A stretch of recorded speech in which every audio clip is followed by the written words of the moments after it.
নমস্কার বন্ধুরা, জয়ার পাকশালাতে সবাইকে স্বাগত। আজকে পার্শে মাছের তেল ঝাল করে দেখাবো। রেসিপিটি পুরো দেখার অনুরোধ রইল। আসুন দেখে নেওয়া যাক কীভাবে এবং কী কী দিয়ে এগুলো করছি। এর জন্য আমি 6টা পার্শে মাছ, মিডিয়াম সাইজের পার্শে মাছ নিয়েছি। মাছটাতে আমি এবারে হলুদ আর নুন মাখিয়ে নিচ্ছি খুব ভালো করে। প্রত্যেকটা মাছের গায়ে নুন হলুদ যাতে লাগে সেইভাবে একটু ভালো করে এটা মাখিয়ে এটা আমি মিনিট 2-3 রেখে দেবো। সেই সময় আমি একটা মশলা করে নিচ্ছি। 2 চামচ সর্ষে নিয়েছি, একটা বড় টমেটোর অর্ধেকটা নিয়েছি, 2টো কাঁচা লঙ্কা নিয়েছি, আর নুন দিয়েছি 1/2 চামচের একটু কম। এটা একটা মিহি পেস্ট করে রেখে দেবো। সর্ষেতে যদি নুন আর কাঁচা লঙ্কা দিয়ে পেস্ট করা যায় তাহলে সেটা তেতো হয়ে যাবে না। ফ্রাইং প্যান বসিয়ে তার মধ্যে পরিমাণ মতন সর্ষের তেল দিয়েছি। মাছগুলো সব ভেজে নেব। মিডিয়াম ফ্লেমে আমি গ্যাসটা রেখেছি।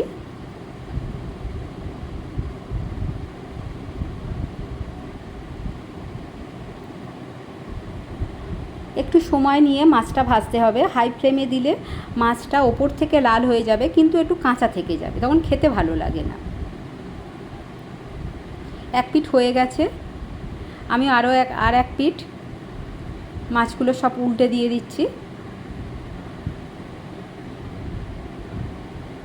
গরম ভাতের সঙ্গে এই রকম এই পার্শে মাছের তেল ঝাল অপূর্ব লাগে। ফ্রায়েড রাইস, পোলাও সবার সঙ্গেও এই পার্শে মাছের তেল ঝাল ভালো লাগে। মাছগুলো ভাজা হয়ে গেছে। খুব কড়া ভাজবো না, আবার খুব নরম ভাজবো না। দেখুন এই রকম মাছগুলো সমস্ত ভেজে নিয়েছি। প্যানের মধ্যে অনেকটাই তেল আছে, আমি আর একটু তেল দিলাম। এটা সমস্তটা আমি সর্ষের তেল দিয়ে করছি। এটা সর্ষের তেল দিয়ে বেশি ভালো লাগে, আপনারা চাইলে সাদা তেলও দিতে পারেন। 1/2 চামচের একটু কম কালো জিরে দিলাম। একটু গরম হতে দেব।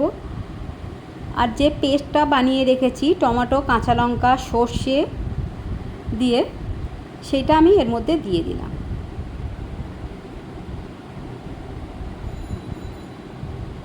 টমেটোটা সামান্য একটু গোটা আছে। এটা খুব ভালো করে একটু কষিয়ে নেব। সর্ষেটা খুব মিহি করে পেস্ট করে নিতে হবে। যদি একটু ছিবড়ে থাকে তাহলে ছেঁকে নিয়ে নেবেন।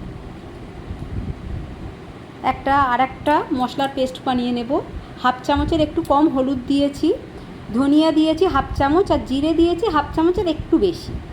লাল লঙ্কার গুঁড়ো দিলাম 1/2 চামচের একটু কম। জল দিয়ে এটা একটা মিহি পেস্ট বানিয়ে নিচ্ছি। ঝালটা আপনারা যেমন খাবেন সেই অনুপাতে দেবেন।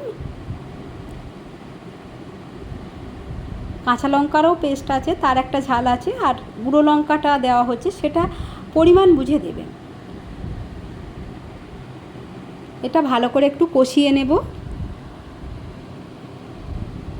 এবারে ওই মশলাটা আমি দিয়ে দিচ্ছি, যে মশলাটা আমি গুঁড়ো মশলার পেস্টটা বানিয়ে রেখেছি।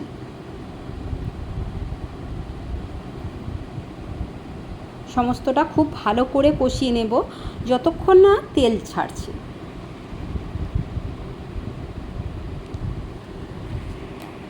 আমি ওই যে মশলাটা করে রেখেছিলাম ওর বাটিটা ধুয়ে সামান্য একটু জল দিলাম। কাশ্মীরি লঙ্কার গুঁড়ো দিলাম 1/2 চামচেরও একটু কম। সুন্দর একটা কালার আসবে। এটা আপনারা দিতেও পারেন, নাও দিতে পারেন।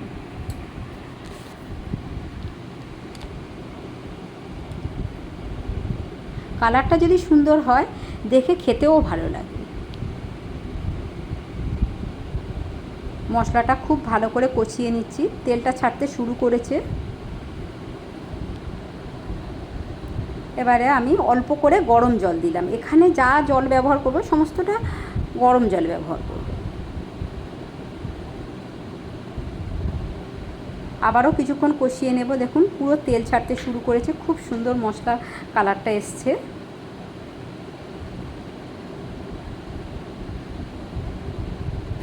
রেসিপিটি ভালো লাগলে লাইক, শেয়ার, কমেন্ট এবং সাবস্ক্রাইব করতে ভুলবেন না। পাশে থাকা বেল আইকনটি প্রেস করে দেবেন। আমার নেক্সট ভিডিওর নোটিফিকেশান সবার আগে আপনার কাছে পৌঁছে যাবে। মশলাটা ভালো করে এরমভাবে কষিয়ে নিতে হবে। দেখুন খুব সুন্দর তেলটা ছেড়ে দিয়েছে পুরো।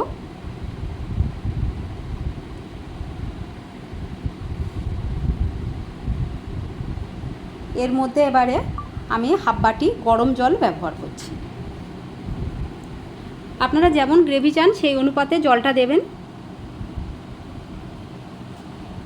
তবে এটা খুব ঝোল টাইপের ভালো লাগে না, একটু গামাখা হালকা গ্রেভি থাকবে, সেটাই ভালো লাগে খেতে।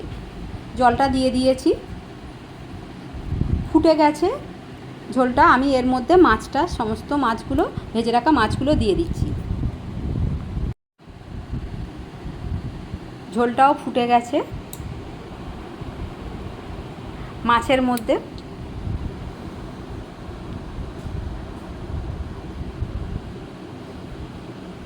সামান্য একটু চিনি দিলাম। খুব সুন্দর একটা টেস্ট, কালার দুটোই ভালো লাগে চিনিটা দিলে। এটাও অপশনাল, আপনারা দিতে পারেন, নাও দিতে পারেন। ঝোলের মধ্যে মাছগুলো আমি সব উল্টে পাল্টে দিলাম। দারুণ সুন্দর একটা স্মেল বেরোচ্ছে।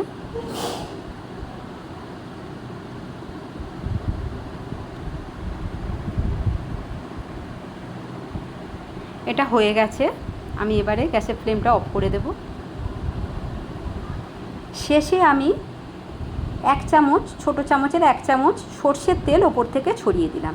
এটা খুব সুন্দর একটা টেস্ট, কালার দুটোই সুন্দর আনবে। এবারে আমি একটা প্লেটের মধ্যে সার্ভ করে নিচ্ছি।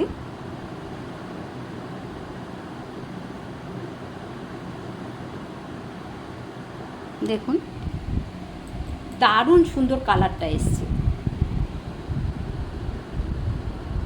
এরকম মাছের তেল ঝাল থাকলে যে কোনো মানুষ যারা মাছও খেতে চায় না, তারাও খুব ভালোবেসে এটা খাবে।